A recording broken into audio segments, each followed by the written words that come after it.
What is up, guys, gals, and non-binary pals? It is the Hunter Victorian Genetics bringing you an impressions video for Shazam. I just got back. It's super late at night, so the lighting's a little poor. Plus, I'm trying to figure out how to light this overhead lightless apartment on a budget, and so it's still getting figured out. But I wanted to give you my thoughts, spoiler-free, of course, on the movie as a whole, and should you go watch it. And yes, you should go watch it. If you like comedy, go watch it. You like movies with cool family life lesson based messages, go watch it. You like pretty solid action, that's probably like the weakest point of the movie, is the action. Like, it felt like there's plenty of action in it, but it's the payout's a little weird.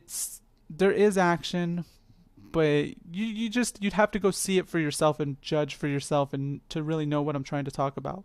Maybe I'll make a spoiler video to kind of discuss this a little bit more in full. I also find it funny how this movie came out a month after Captain Marvel, and Shazam was the original Captain Marvel from what I read.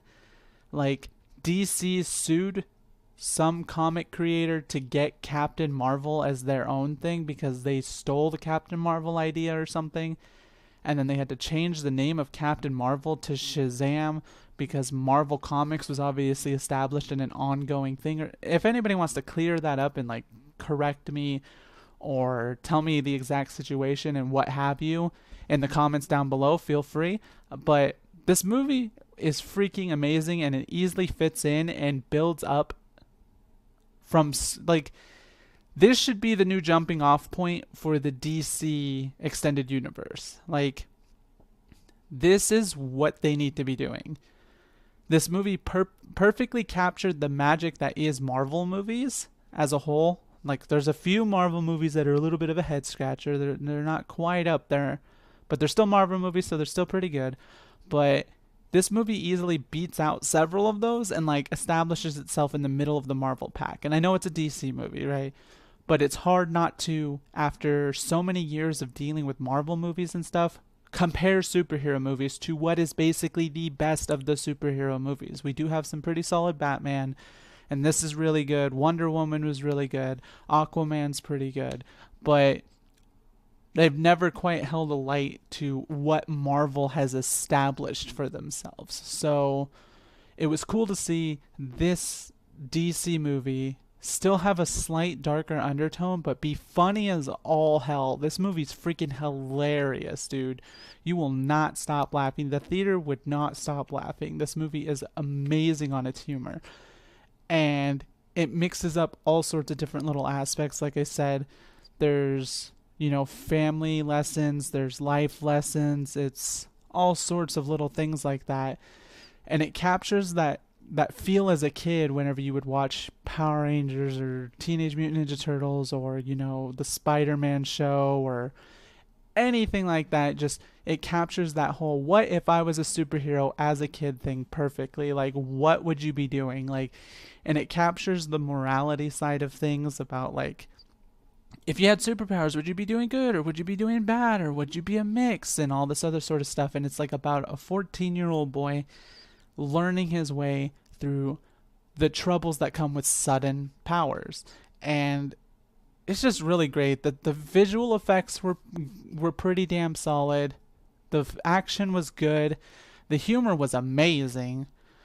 And the sound, like, I never had a problem with the sound, the sound or dialogue or anything like that. I didn't feel like I wish it had closed captions or anything like that.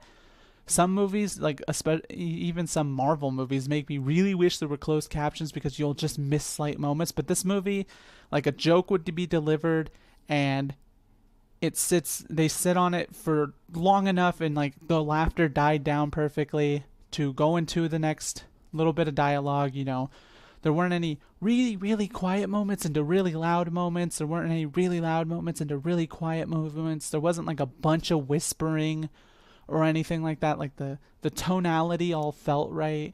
It felt like I could easily just understand what was going on. It was not something where I was like sitting there having to focus and like be like, what the hell did they just say? What was that they just like? So I'm not going to digress on that too much more, but that all felt right. The person who directed this movie is freaking great, and the guy that they casted as Shazam, did not check his name. It's Levi something, I think. Is freaking amazing, and I just want to see more. Like, the movie felt long, but I wasn't mad about it feeling long because I wanted more. Like, I wanted so much more. Like, it's such a humanistic superhero movie experience, which is what Marvel's always kind of felt like. There's a lot of human traits to the superheroes, and that's kind of been one of the problems with DC. Is it's always felt like it's a little hard to capture. Like, they haven't fully captured the mix between the light, the dark, and the human sides of, like, being a superhero and stuff. So I'm probably rambling too oddly about that. If anybody wants to try and clarify what they think I'm saying, or, discuss, feel free to drop a comment. I want to know your thoughts on the movie, what your thoughts are with where DC is and where it's going compared to Marvel, what your favorite types of superheroes are, what you thought of the comedy, all that sort of stuff. Do you like comedy being in your superhero movies? Do you not like it? All those sort of things, drop them in the comments. Let's have a discussion about all this. I might make a spoilery video for this. I haven't quite decided yet. But yeah, I don't like dropping number ratings. It's just not a thing I like to do. But if I was trying to be super critical, the movie would be like an 8.5 to a 9 out of 10, I'd say. But for me personally, it's like an 11 out of 10. I don't like giving number scores. I'll have a whole video on why I don't like number scores later. It's a principle of mine that I don't really like them very much, but I know people like them, so that's what I'm going to drop here for you all. And go check it out. Thank you all for watching. I'll catch you in the next one. Peace out.